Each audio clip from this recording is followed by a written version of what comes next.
sing, earth, heaven, ring, ring with the harmonies of liberty. Let our rejoicing rise high as the listening skies resound the rolling sea. Sing a song full of the faith that the dark past has taught us. Sing a song full of the hope that the present has brought us, facing the rising sun of our new day begun. March on till victory is won. Let me say good afternoon and welcome you to the Christian Methodist Episcopal Church Town Hall.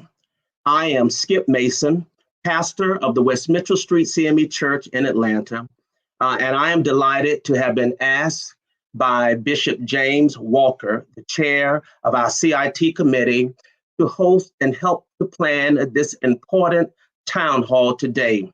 Let me greet the senior bishop of our church, Bishop Lawrence L. Reddick III, who you will see very shortly, and Mrs. Wendy Jones Reddick, and the distinguished College of Bishops, Bishop Kenneth Carter, who is the chair of the college, and Mrs. Roselle Carter. And let me greet my bishop, Bishop Thomas Lewis Brown, and Dr. Louise Baker Brown for their continued support. We're so delighted that you have joined us today as we in the CME Church engage in a conversation about the pros and cons of the COVID-19 vaccination for people of color. We know that we have seen, we've witnessed, we've listened to all types of myths and facts about the vaccine and the disease itself. And so we thought that we would gather some people within our church community and also in the health and medical community that could come and perhaps provide some insight for you to help you to make an informed decision. And so what I like to do now is to ask you to take a look at this clip, and then we'll bring our wonderful and special guest up for you. Silence and solitude. Lily Tyson Head needs a bit of both right now, as she reflects on the trauma of her family's past, while leaning on faith in the future. Things have changed. Things have gotten better, but still needs to get a whole lot better. All week, celebrations across the country hitting a fever pitch as the new COVID-19 vaccine begins to arrive. This long-awaited moment providing hope for so many amidst the pandemic. A study by the Kaiser Family Foundation found 71% of Americans say they definitely or probably will get the COVID-19 vaccine. But Black Americans are far more hesitant. 35% say they probably or definitely will not get the vaccine. So I want to know how much of the people who are doing the trials of the vaccine are African American. I'm still on the fence about the actual vaccine. In the African American community, we never really received anything that's going to be beneficial for us in the beginning. That distrust is well earned. Lily's father was an unwitting player in one of the darkest chapters of our nation's history. My father was Freddie Lee Tyson. My father is our hero. A sharecropper in Alabama in 1932, Freddie Lee Tyson was one of 623 black men recruited into medical studies. We now know it as the infamous syphilis study at Tuskegee. Freddie thought it was a program to provide free health care. He had no idea that the doctor's only interest was to study the infection he had been born with. They did not tell them they had syphilis, and the only thing they told them they had bad blood, and they were treating the bad blood. But they were not. They were lying to the people. And I think that that is an excellent point to begin with. Let me say good afternoon to this distinguished panel of guests and permit me to introduce them. First, we have the Senior Bishop of the Christian Methodist Episcopal Church, Bishop Lawrence L. Reddick. He presides over the 8th Episcopal District. We are also delighted to have Dr. Valencia Bagby Young, who is a licensed psychologist, board certified family nurse practitioner, and registered nurse. We have Bishop Teresa Jefferson-Snorton, who presides over the 5th Episcopal District and also serves as the secretary of the College of Bishops. And we have Dr. Melissa E. Clarke, an emergency medical physician, a pioneering leader in population health for Fortune 500 companies, and a physician's consultant for healthcare transformation. I am so delighted to welcome all of you today, and we thank you for sharing with us. And I hope that our members of the CME Church family will share and engage people to join us today in this conversation. Bishop Jefferson-Snorton, we're going to begin with you, and I see we have a little feedback, so we're going to try to address that. But what we want to do is to begin with you today, and we want to talk about faith and fear in this realm of science and medicine. And we know also with your background and expertise as a chaplain, among other great things, you might be able to give us some insight to this.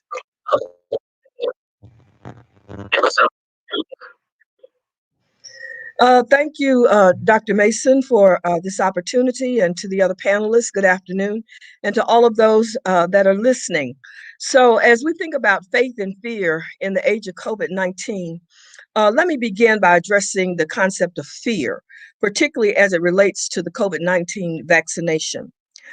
In 2 Timothy 1:7, as believers, we are instructed that God has not given us a spirit of fear, but of power and love and of a sound mind.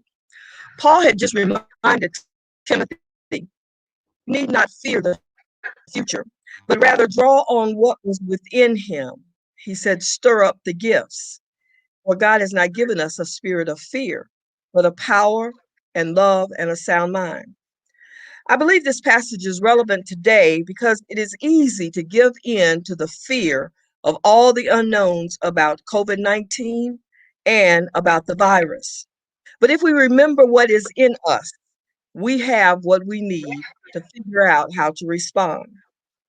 In addition, we know enough about human nature to know that the fear response always puts us in a fight or flight mode, in which our impulses control our actions and not our sound mind. Our impulses hinder our ability to reason about whether or not the danger is real.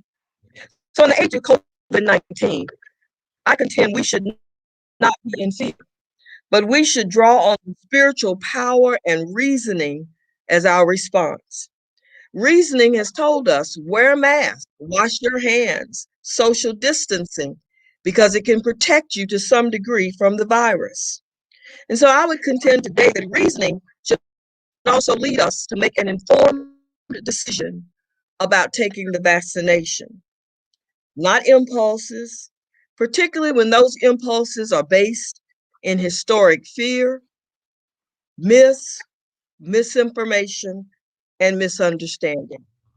In making a decision about the vaccination, sound thinking is crucial because we know that people of color, Black and brown people, the elderly, and those with pre-existing conditions are more likely to have the most severe cases of COVID-19 and more likely to die than white people. That alone should have the attention of anyone that falls in any of those categories: people of color, the elderly, and those with pre-existing conditions. Pretending that you got some magical hedge of protection around you is denial. Because while as Christians we are not of the world, we are indeed in the world. And thus we're subject to the same kind of sicknesses, accidents, tragedies, and natural occurrences as everybody else. That said, in making a decision about the vaccination, each person should get accurate, reputable information. Social media is not a reliable source. because it's subject to the whims and the opinions and the misinterpretations, and yes, even sometimes the ulterior motives of whoever is posting or tweeting. So I'm glad we're having this town hall today and this discussion to provide accurate, reputable information. Part of the issue I think that we're dealing with in the Black community is due to the irresponsible tweeting of our former president of the United States. And that unnecessarily and dangerously made the virus and the vaccination into a political issue, which heightens and revives all of our discrimination and being taken advantage of. But the vaccination is not a political issue. It is a health issue. It's a decision each person needs to make in the best interest of their own health and the health of their household and those whom they love. In addition, it is an act of love to protect your family and your friends by doing whatever you can to not contract the virus. As believers, if we think about Jesus's response to illness, we see several examples, but never, not one, where he condemned seeking medical care. He didn't condemn the woman with the issue of blood when she touched his garment. He simply acknowledged that what she had been missing was her faith. He didn't condemn the man sitting by the pool that would be stirred up and could offer healing. But he said to him, the tragedy is you have no one to put you in. When Jesus saw one blind man, he made a potion of spit and mud and put it on his eyes. For me, Jesus recognized that sometimes external cures are necessary. Let me close with a visual reminder, because I believe God always offers interventions when cure is needed. In Numbers 21, the Hebrews were complaining, the Israelites were complaining to Moses for bringing them out of bondage, for bringing them out of isolation of being slaves in a foreign land. They were speaking out against Moses and against God. In response, God called a pandemic outbreak of snakes, and the people were bitten, and many died. When they confessed their sin to Moses, Moses prayed, and God told Moses, make a fiery serpent and set it on a pole. And it shall be that everyone who is bitten when he looks at it shall live.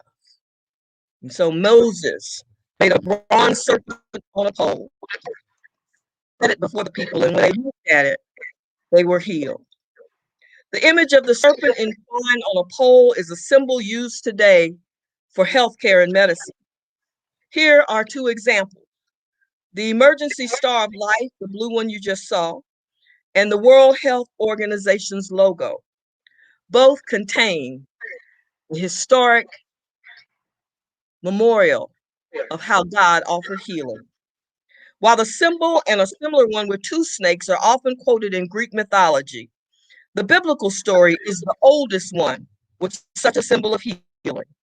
The Israelites carried the symbol with them as they journeyed into the promised land, and they kept it within their community of faith, not in fear, but because it had been their vaccination against snake bite. Is this COVID-19 vaccination God's way of offering healing? Well, I surely can't say for sure, but I took my first shot just the other day in faith and not in fear, because I don't want to be sick. I don't want to make anyone else sick. And I believe that faith really is the only way to overcome fear of the unknown. Thank you. Thank you, Bishop Jefferson-Snorton, for that education and lesson. And while I have you here, tell us about taking the vaccine. Were there any major side effects after you took your dose? No, the biggest problem was getting an appointment. I am here in Alabama, and as soon as I heard about signing up online, I signed up in several different portals. One of the local hospitals had a portal, the Jefferson County had a portal, and it just seemed like to me it was taking forever, and I hope that that does not discourage people. But when I got the shot, I barely felt it. It just felt like any other shot that I had. I came home. I went to work. That evening when I came home, I noticed for about an hour or so, my arm, the spot was a little bit sore. But by the time I went to bed, the soreness was gone. So, you know, those who, we don't know how each individual person is going to respond to the vaccine. But for me, Yes, taking a vaccine and perhaps experiencing even, a day or 24 hours of discomfort is far less scary than getting COVID-19 and risking death. absolutely, absolutely. Well, we thank you for sharing. Now let's take a little look at the one of the scientists and creators of the vaccine. Watch this. President paid a visit to the National Institutes of Health last March.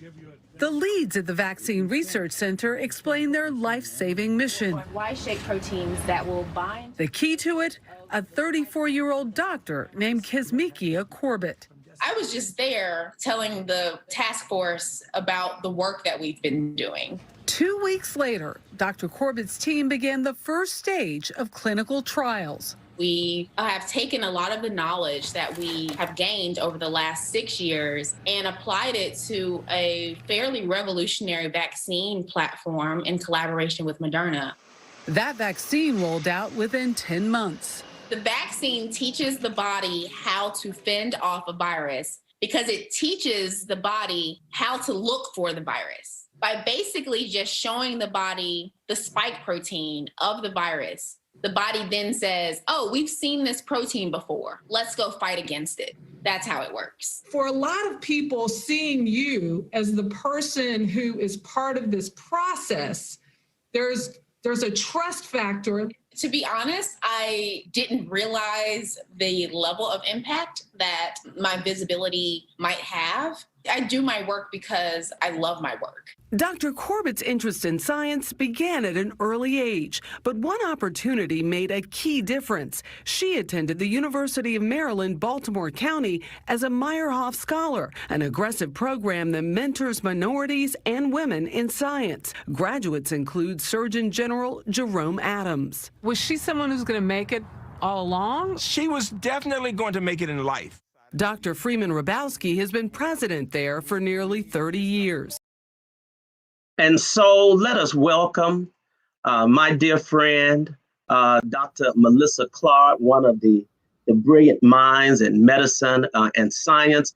And before I ask you to share, Dr. Clarke, let's look at some of the rumors and perhaps myths or facts, but these are some of the recent numbers. We know that the vaccine is still being distributed throughout. Is it safe for me to get a vaccine if I have an underlying medical condition? Let's put another one. The government injected blacks with syphilis for 40 years. We alluded to that earlier and told us it was a vaccine. Please remember that.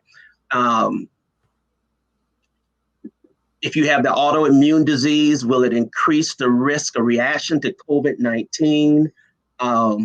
It's a form of genocide for Blacks, people of color, if we don't take the vaccination. So all of these things, these rumors and conjectures that Bishop Jefferson-Snorton alluded to from our Facebook and Instagram scientists and medical doctors. You know, we do have Facebook doctors. Oh, yeah. Scientists and all, but tell us, because you've been knee deep in this whole process, and you've also worked with the African-American churches up in the Washington, D.C. area. So please provide to the CME Church some insight from your perspective. And please know we're very delighted to have you with us today. Well, I am very delighted to be here. And thank you so much for having me, Dr. Mason. And thank you to the CME Church and all the leadership that you acknowledged at the beginning. Thank you so much for having me. And thank you to the audience for being here and my wonderful co-panelists. So I'm going to talk a little bit just about how I see this COVID pandemic and how health care and the Black church can and have been working together. So first of all, I just wanted to say, too, that I had the opportunity to interview Dr. Kizzmekia Corbett, and it was just really heartwarming and to be able to talk to her, because she, just hearing that she has been involved dispels a lot of the myths, because we see ourselves represented in the process of developing this vaccine.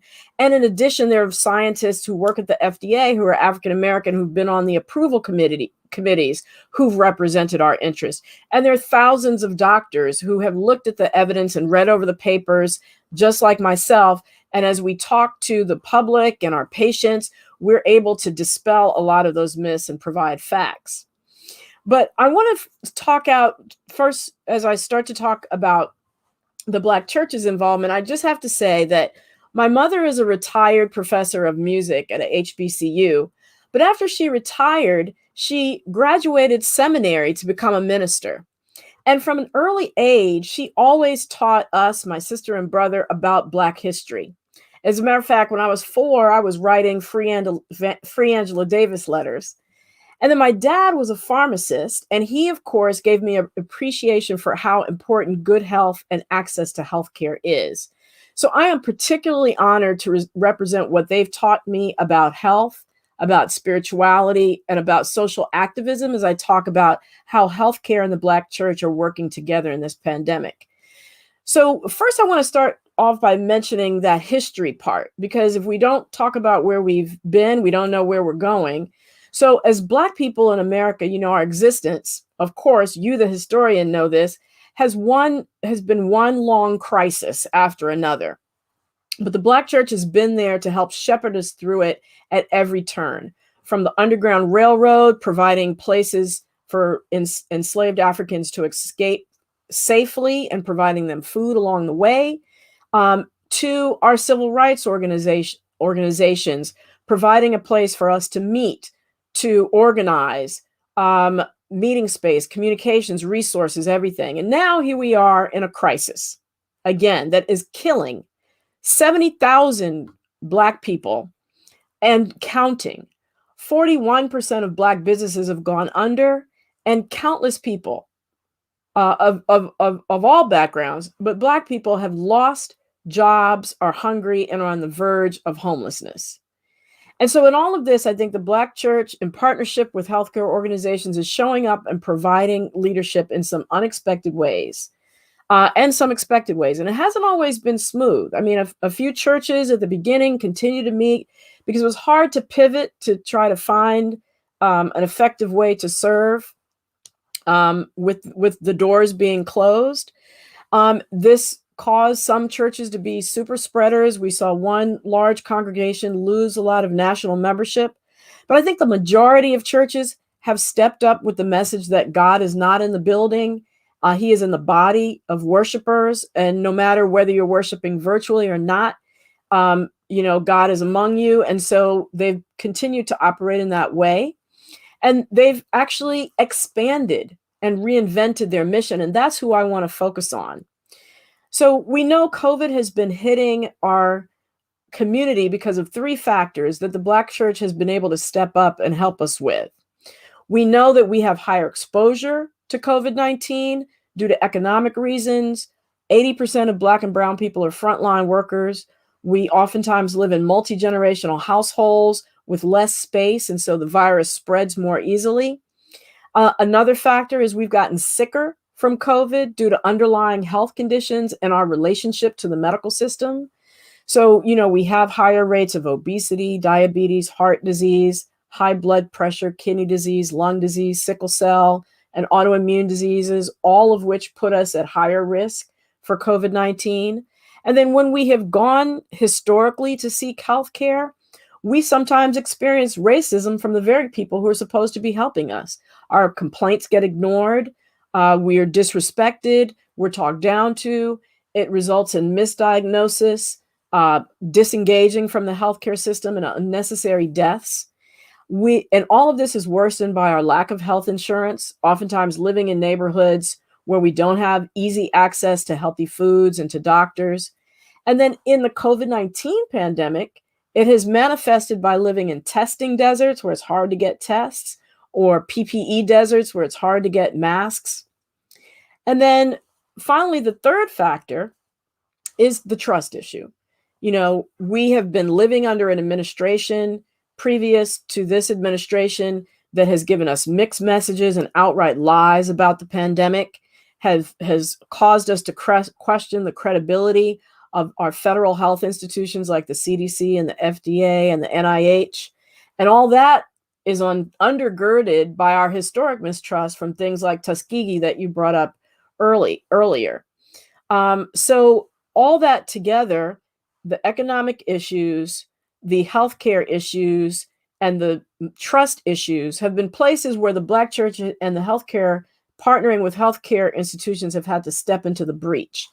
And number one, we know that Black churches have been at the forefront of food distribution and clothing distribution sites for families in need. When it's come to healthcare, we know that Black churches have held masking workshops on how to make masks or distributed masks to the community. They've been testing sites when it was hard to get a test. And then when it came to that mistrust, there was education about the very things that the bishop just talked about: mask wearing, social distancing, and when to seek help when you feel sick and where to go. So, and there's been a poll here in DC. You mentioned that I work with the vaccine task force in DC around safe and equitable distribution of the vaccine. So we tried to gather information from the community as much as possible ahead of time. And it showed that among many people in the population, especially the younger age group, 18 to 40, they don't really trust doctors. They trust everybody but doctors. And older age groups trust their minister, their clergy, more than they trust doctors.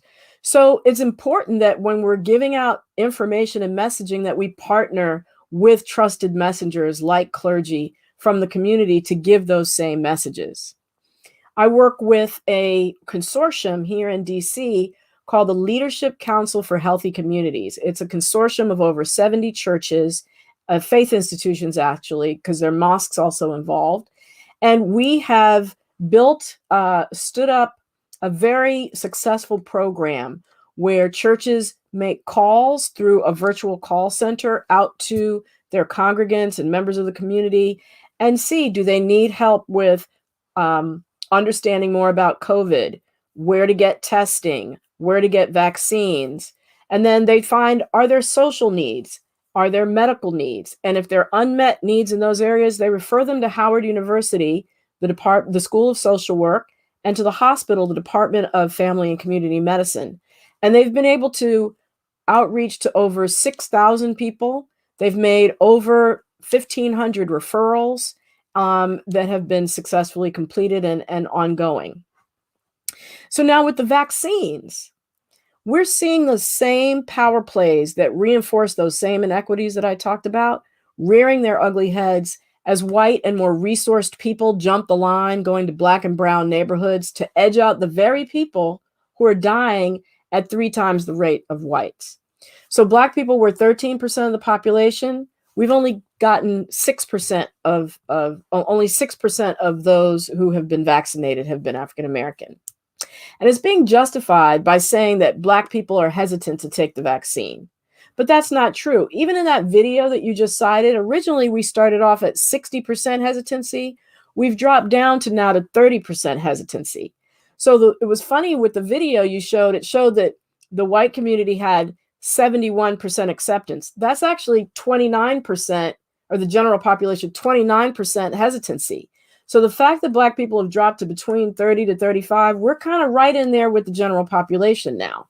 So the fact that vaccines are being allocated seemingly at lower rates in some states to communities of color because of hesitancy is really a form of bias and discrimination.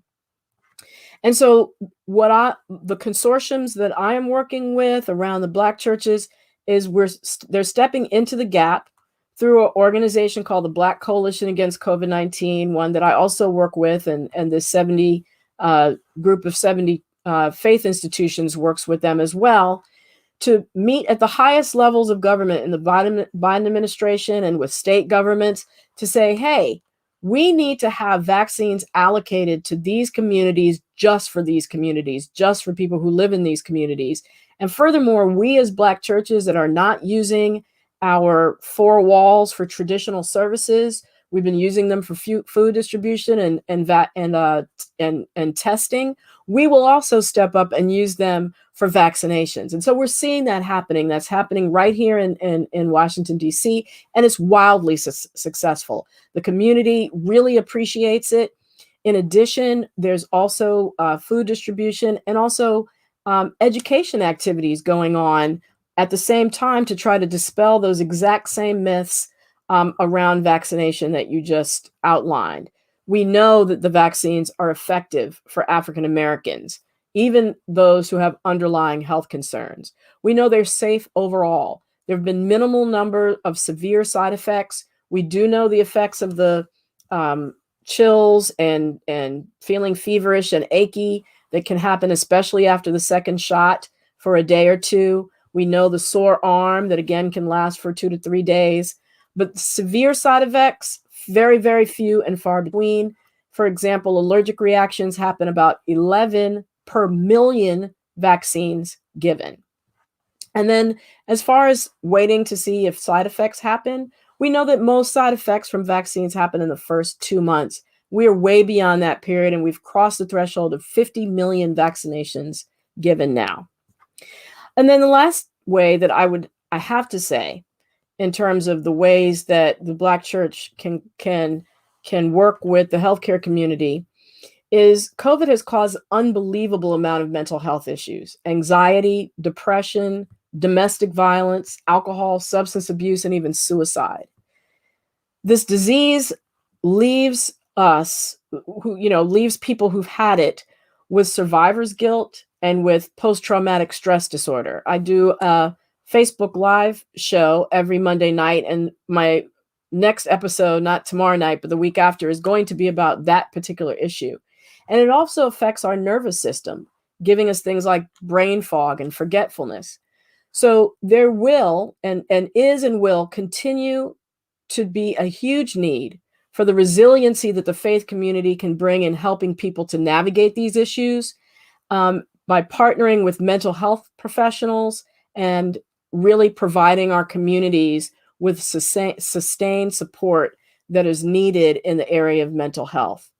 So just in summary, I think the Black church can continue to play these roles: education around COVID prevention, access to vaccines and education about vaccines, how to stay healthy. Because overall, those underlying health conditions like obesity and high blood pressure and heart disease can be addressed by adequate nutrition, exercise, sleep, and managing our mental health and the stressors in our life by evidence-based methods like prayer and meditation, which, of course, the Black church excels at. So thanks, for having me, and I'm happy to take any questions.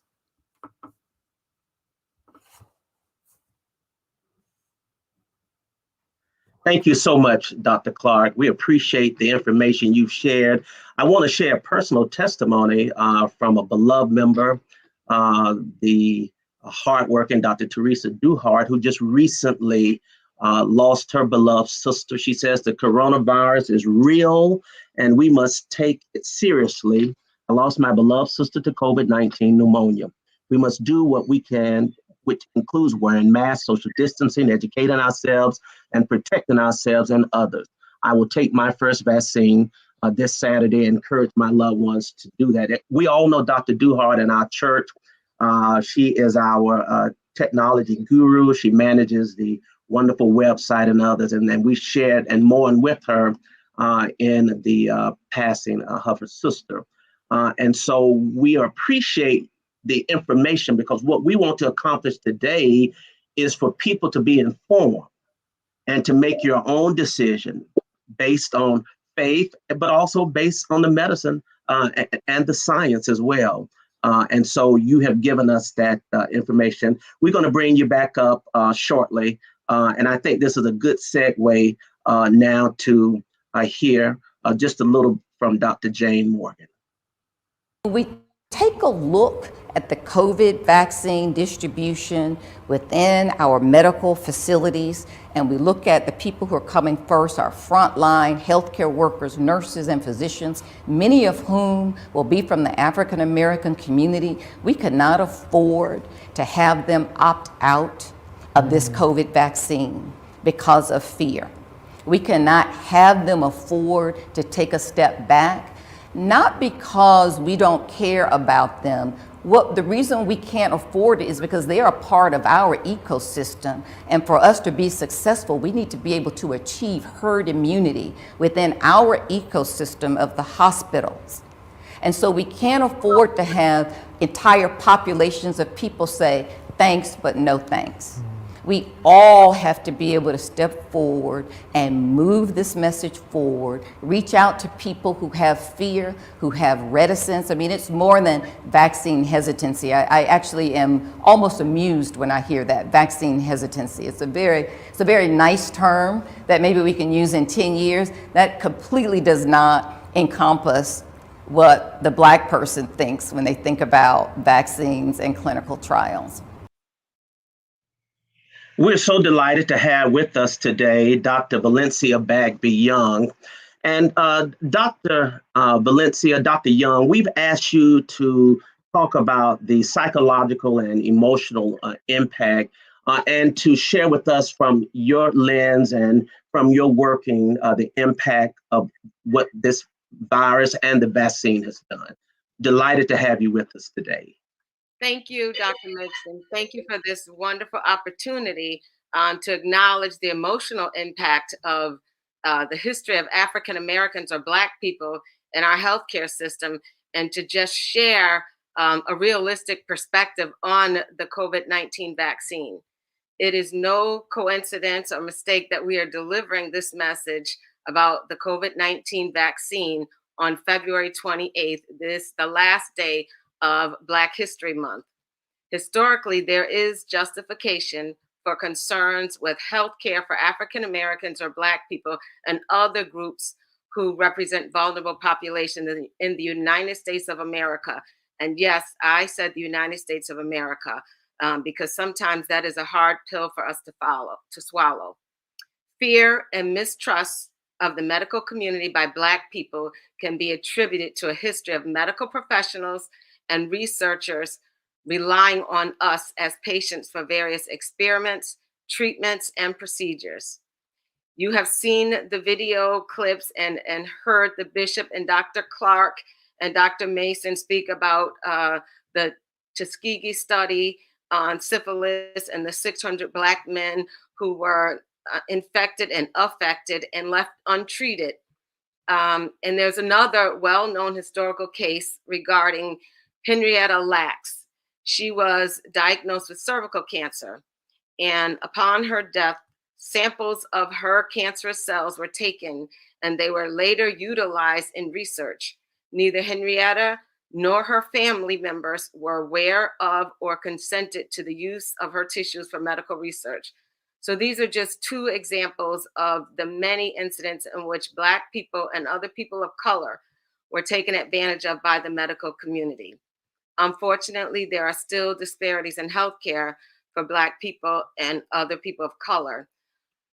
Disparities in race, ethnicity, and health insurance have negatively impacted access to treatment, which has broadened the disparities in medical management.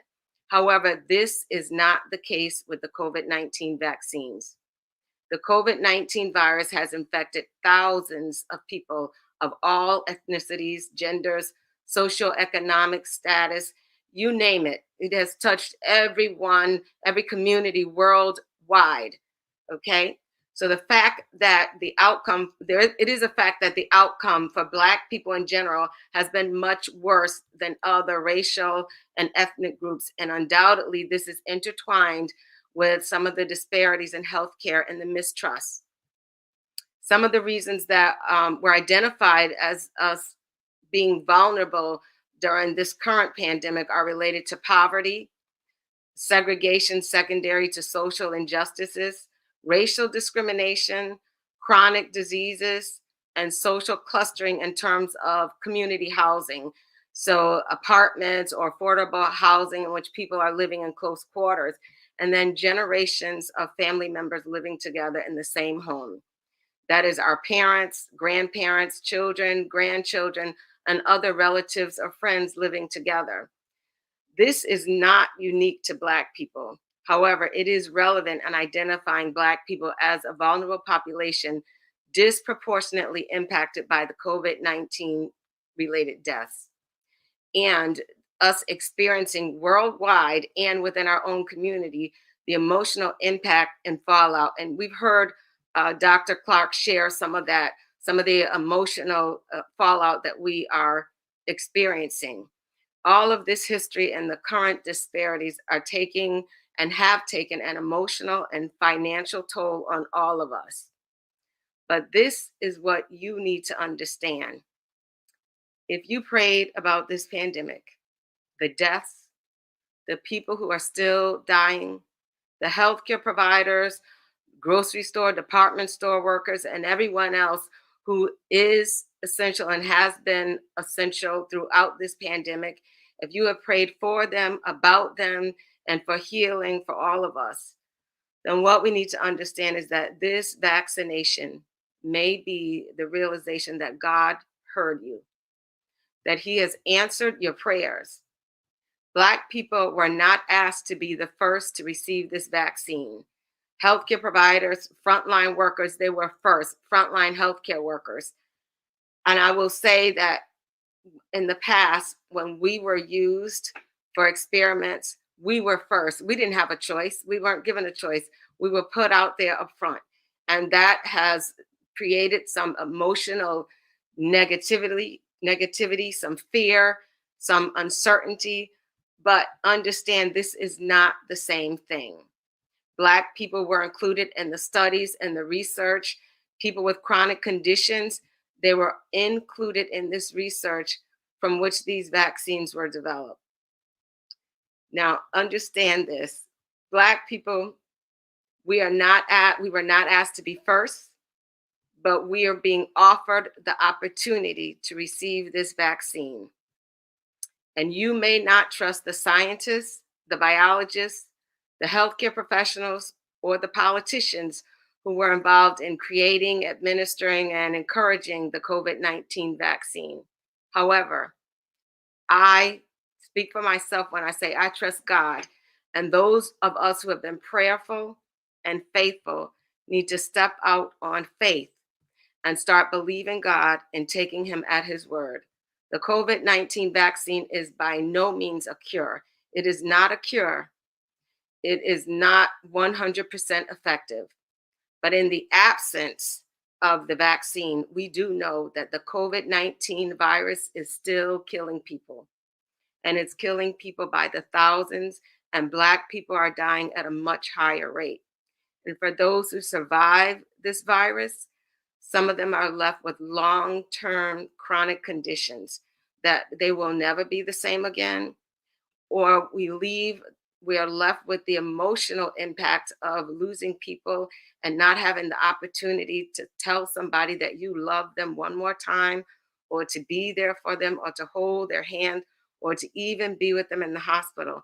And just the thought of a family member or anyone dying alone or in a hospital isolated, where they don't even have somebody right there by their side because it's not safe. Those are the things that we need to be thinking about. Because if you become infected with the COVID-19 virus, you risk not only your own life, but the lives of your children, your grandchildren, parents, grandparents, and other family members and friends who may come into contact with you, and you may not even know that you're infected. During this COVID-19 pandemic, the one great thing that has resulted from all of this is the increased awareness that Black lives matter. And that to me is so important, because I'm going to leave you with this thought or these thoughts.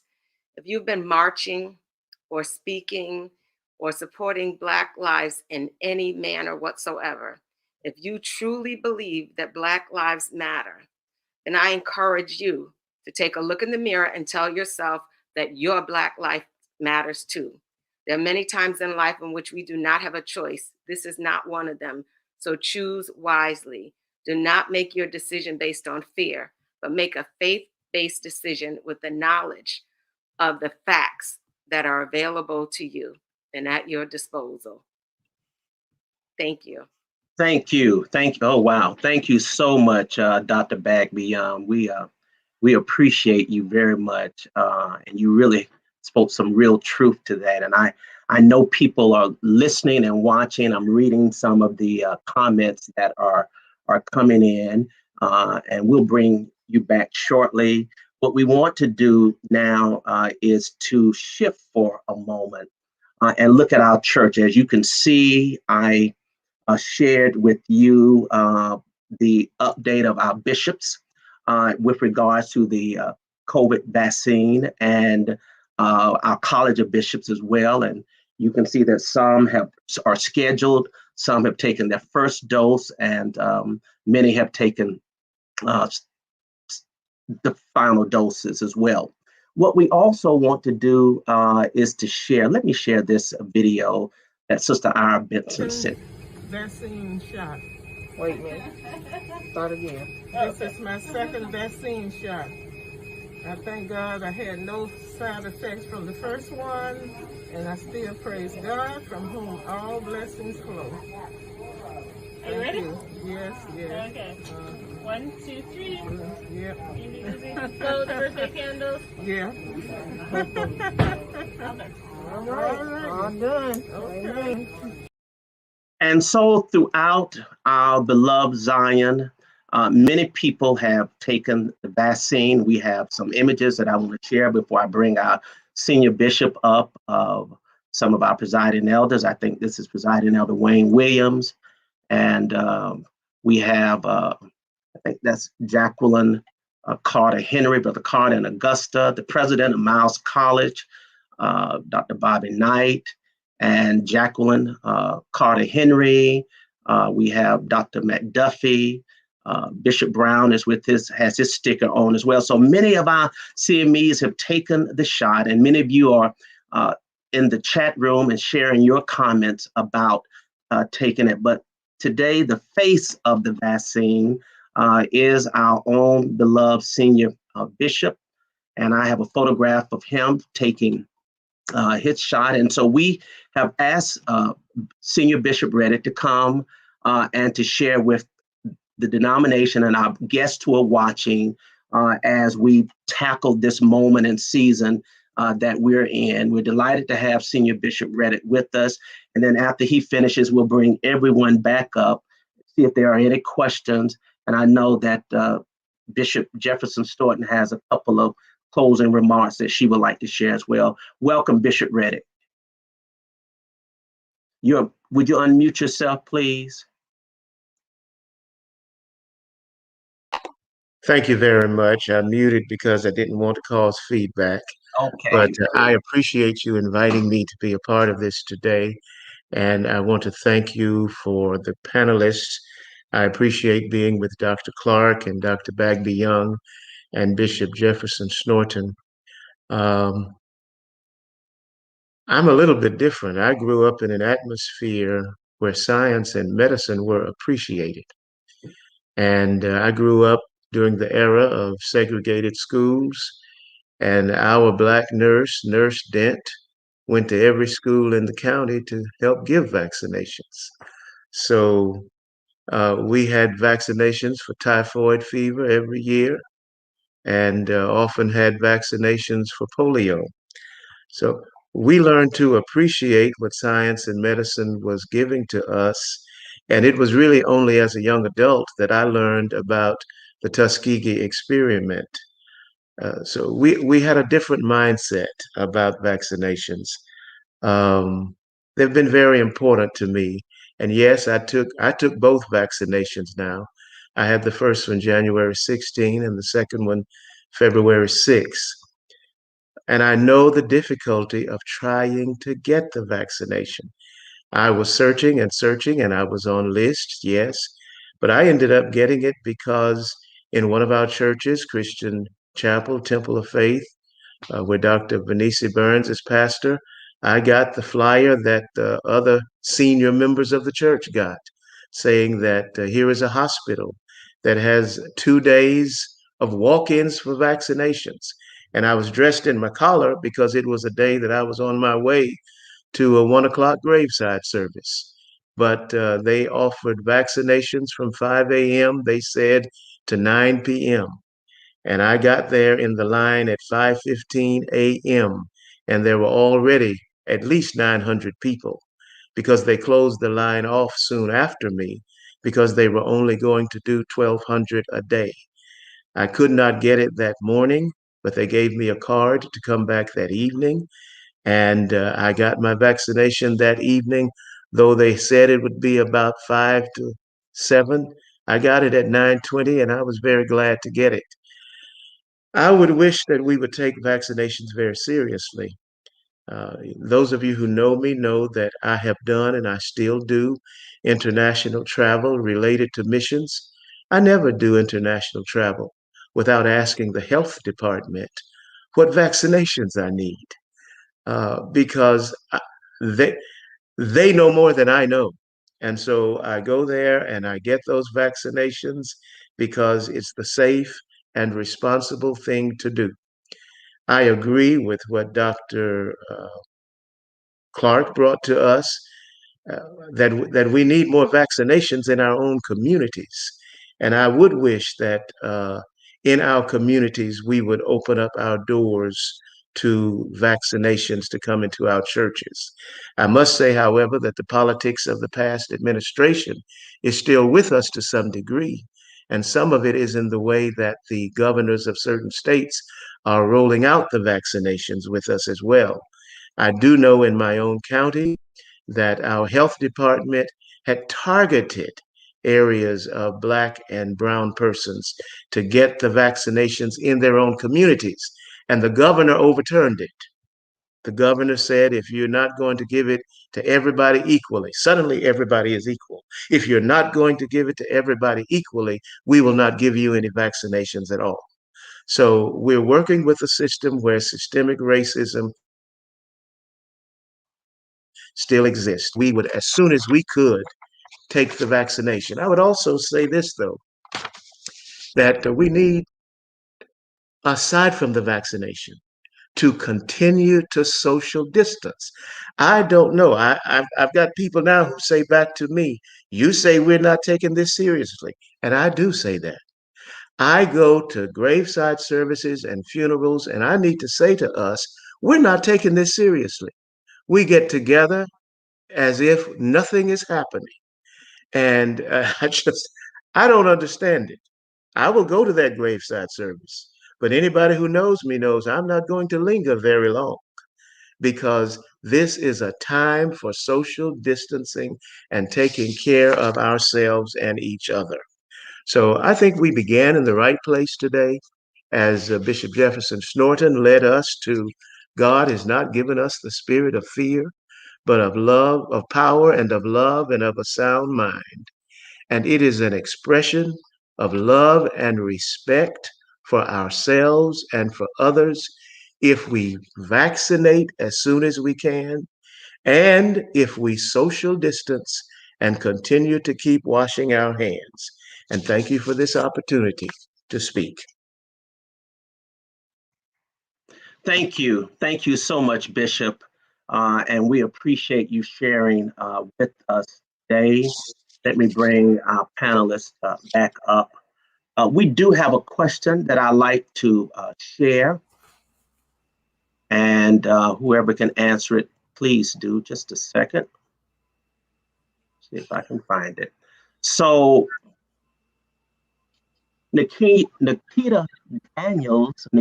Daniels had a question regarding how quickly the vaccine was created and what side effects are, as well as what the long-term consequences are.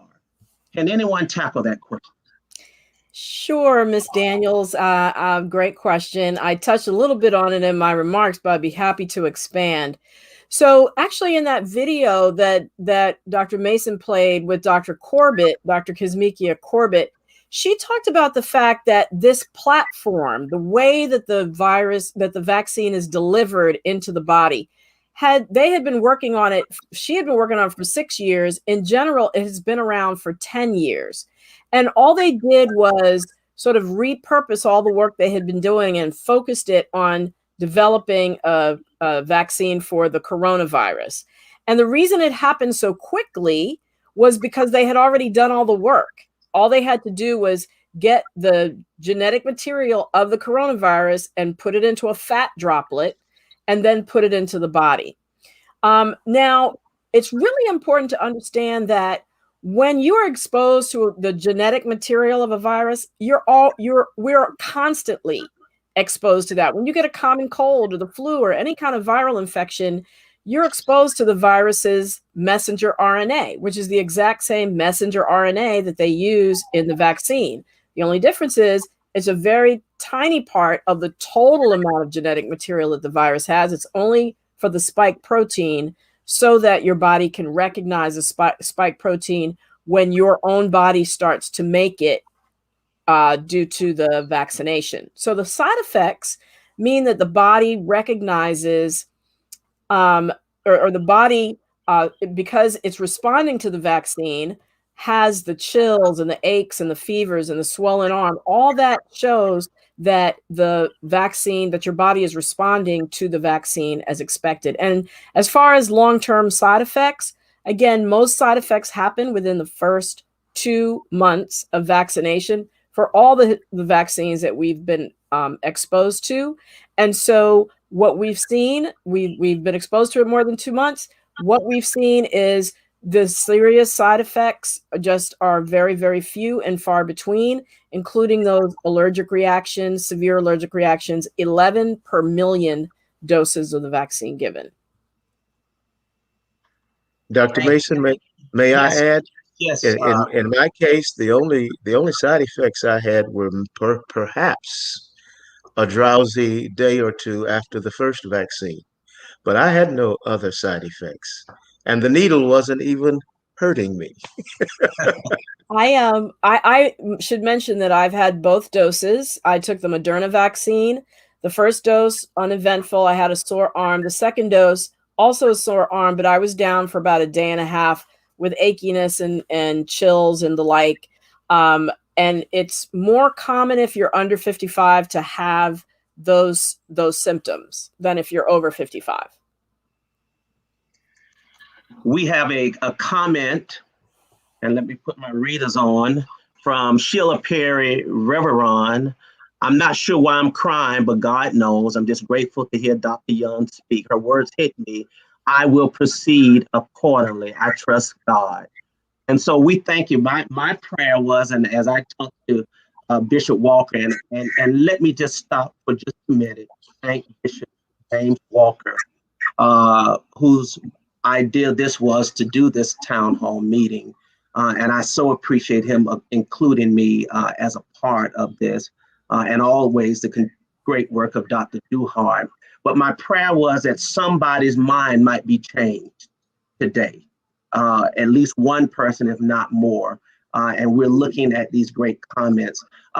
Bishop Jefferson-Snorton, you want to share about some of the efforts, because really the CME Church has been out in front in terms of sharing information to the church, and you wanted to share some things that are on the website as well.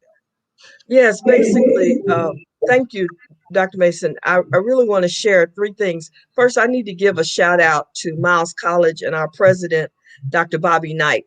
That's where I got my shot. I was finally able, because she arranged through Miles' new health clinic for the faculty and staff of Miles College to get vaccinated. And because they had enough, they also invited the board of trustees. And so I want to give a shout out to her. And that's just a good example of how we can leverage the resources that we have, both as a church and as a Black community, and make sure that we do get the access and not allow others to say, our hesitancy is the reason we're not getting the vaccine. My jurisdiction includes the states of Alabama and Florida. In both of those states, I'm working with a group of pastors who are scheduling all kinds of meetings with our state departments of health. We have provided here in Alabama, the Department of Health, with a list of churches that could accommodate and offer vaccines, and we're kind of tracking that and making sure that they don't forget about us. We're doing the same thing in Florida. So I would encourage every pastor and every religious leader to get involved and make sure that your community and your members have access, and also make sure they have the assistance they need in signing up. Most of it has to be done online. Many people may not have a computer or may not be comfortable, but we have resources, people in our churches who can help those, and maybe even think about providing transportation, socially distanced, to those who may need to get to the vaccination site. There are all kinds of ways in which we have to use the resources we have to make sure that we get what we need to stay healthy.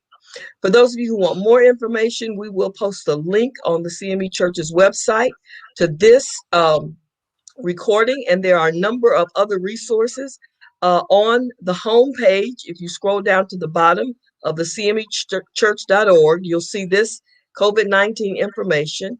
The College of Bishops have a statement. We have links to several videos. We have links to fact sheets from the CDC. We really want our people to be informed and aware and use reliable, accurate information in making this very important healthcare decision. So that's the CMEchurch.org. On the homepage, scroll down to the bottom until you get the COVID-19 information, and you'll find resources you can share with your congregation, share with your family, and help encourage people to be informed, not by myths and not by fear. Thank you, Bishop Jefferson-Snorton. We have a few more questions, if you can, and we said this was a town hall and we invited people to share. Jermaine Woods asked the question, the single-dose Johnson & Johnson vaccine has now been approved but has lower its numbers. Please speak to the concern of people to seek one vaccine over another. Can anyone respond? I'd be happy to. Okay.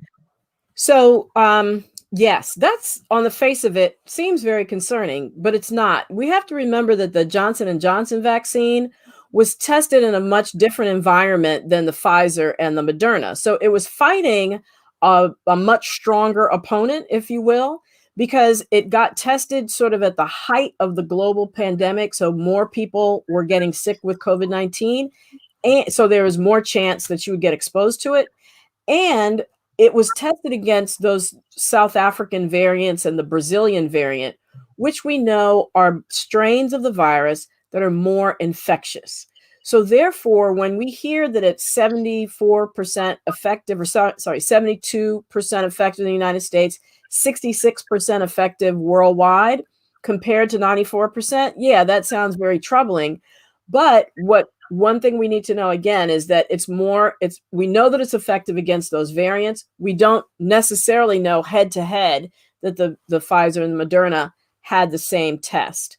And then secondly, we know that it's 100% effective in preventing severe cases of COVID and death, which in the end is really what we want to see. So that's something to keep in mind. And of course, it's one shot as opposed to two with the others. So you don't have to really worry about making sure that you're there exactly at 4 weeks to get your follow-up dose. Great.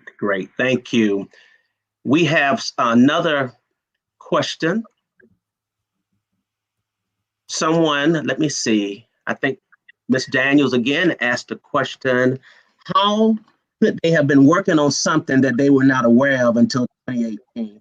I wanted this question to come up because I think that has been a myth in the community for quite a while, until late 2018 or early 2019. I'll be happy to. You are medical questions. Please. So, yeah. So that method of delivering vaccines to the body is one that applies to a lot of different viruses and a lot of different bacteria. So they were working on the method for 10 years, not necessarily the coronavirus. When coronavirus was discovered, as you heard Dr. Corbett say in her video, she gave a presentation to the administration, led the team, because they were like, oh, this sounds like it could work to address the coronavirus. And so therefore, that branch of the NIH and many, many, many other labs around the world receive funding to try to apply that technology to the coronavirus. So yes, coronavirus is new. It came about in 2019. That's why it's called COVID-19. That's where the 2019 came from. But the technology to make the virus existed 10 years. The vaccine existed 10 years before that. Okay, great. And so here's what we'll do. I'm going to take the questions. I'm going to share them with Dr. Clarke and ask if she would do me an old family friend favor and respond to some of them. And perhaps you already have. Tell us about your show, and then we're going to give each of you a chance to make any closing remarks. Dr. Valencia, you seem to have a fan club. The Connecticut Mafia is in the group. And they are singing your praises, especially Bishop Walker. But we're going to give each of you a chance, to make a closing statement. Dr. Clarke, tell us about your show that comes on Facebook Live each Monday. Well, thank you. And I'll be happy to do you a solid and answer those questions. So, and you have been on my show. It's called Excuse Me, Doctor. And it's based on my book called Excuse Me, Doctor. I've got what? Taking ownership of your health and making healthcare work for you. And it's really all about making sure that people have the right information to make the best decisions for themselves, their family, and their communities. I'm not trying to force anybody to do anything, but I think everybody needs to have the right information. So it comes on every Monday night, 9 p.m. on YouTube Live and Facebook Live. I take questions just like this. I often have a guest, and I try to get into the chat, even to the ones that I don't get to afterwards, and answer them. So I'd be happy if anyone would love to join us. And as I always sign off on my show, be wise, be well, and be health empowered. Wonderful. Dr. Bagby Young, any closing remarks or thoughts from you? Just that, I'm just so thankful that people are open and receptive. And I'm so grateful to Bishop Walker for reaching out to me and inviting me. And then for you, Dr. Mason, reaching out to me as well. I'm just thankful for the opportunity to encourage people to be informed consumers and make decisions that are going to benefit their health and the health of their family members and the people that they love and we love. And so I just thank you for this opportunity. I am scheduled to receive my vaccine on March 16th because the way Connecticut rolled it out, I was not eligible until March 1st because I've not been directly interacting with patients in the office since March of last year. So I just encourage people to do their research, to get the information, and to use it wisely. Thank you. Thank you. Bishop Jefferson-Snorton. I think you're muted. Thank you. I just want to thank all of those who have been watching and tuning in. And I hope that you will share what you have learned with someone else. And most of all, encourage people to be informed. It is really unfortunate that we might jeopardize our health and well-being going off of misinformation. So I'm just grateful that so many people have tuned in today and continue to use the resources and continue to be empowered with faith and not fear. Amen. Thank you, Bishop Jefferson-Snorton. And Senior Bishop Reddick, any closing thoughts? Thank you, Dr. Mason. I want to also thank Bishop Walker, Bishop Jefferson-Snorton, and the College of Bishops, because they made sure that this was a part of what the church would get from us. Secondly, I want to say to those people who are waiting to make up your minds, over 50 million people have been vaccinated. How many more are you waiting on? I mean, they've been vaccinated without serious problems. Thank you very much, and God bless you. Thank you. Thank you all panelists. I appreciate you so much. I have just a few announcements to share with you before we say good evening. Again, I'm grateful for these phenomenal panelists that have shared with us today. On this evening, tonight at 8 o'clock Eastern Standard Time, Dr. Victor Keller, our General Secretary, Department of Finance, Investments, and the Chief Financial Officer will be presenting CME Church Connectional Budget Investment versus Assessment. And you can go to the CME Church website to register in advance and to receive your link to join. On this coming Tuesday, we have Good Trouble Tuesday, Bishop William H. Graves Memorial NAACP Membership Drive featuring Mrs. Donna Graves, Jackie Graves Thomas, and Marvin Thomas Jr. This is hosted by Bishop Marvin Frank Thomas Sr., the Membership Drive Coordinator and NAACP staffers, 7 o'clock p.m.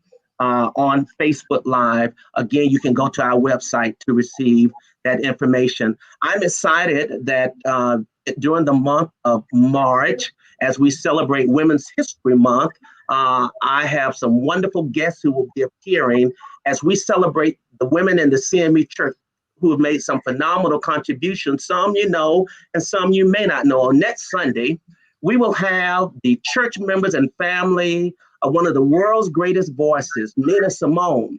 Many of you may or may not know that Nina Simone was born Eunice Wayman in Tryon, North Carolina, and she grew up in the St. Luke CME Church. And so on next Sunday, the pastor of the church and members of the church who remember growing up with Eunice, now the late Nina Simone, will come and share with us. On the second Sunday in March, we will celebrate and observe and hear from members of some of the sororities. The CME Church has given 3 national presidents, including Maud Brown Porter, who was the 7th Supreme Bacillus of Alpha Kappa Alpha sorority, Evelyn Hood, who I have the honor of being called her pastor. She is age 96, and she's the 14th International Grand Bacillus of Sigma Gamma Rho, and the late, great Dr. Yvonne Kennedy, the 19th National President of Delta Sigma Theta sorority.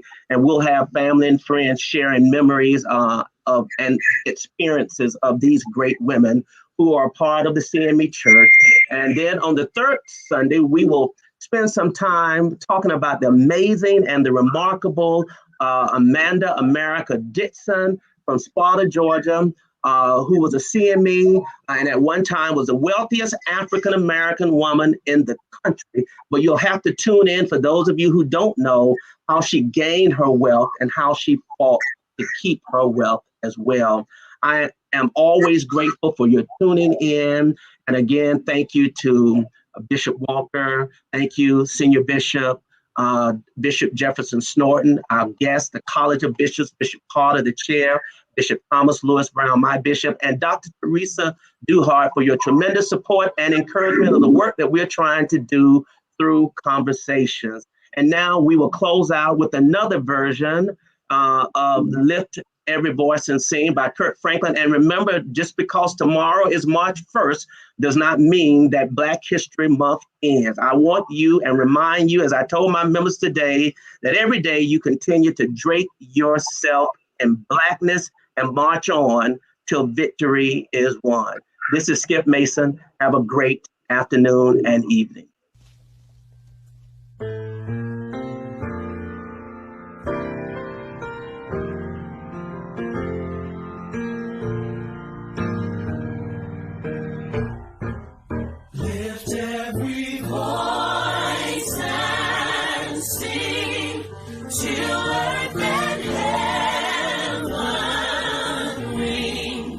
Ring with the harmony.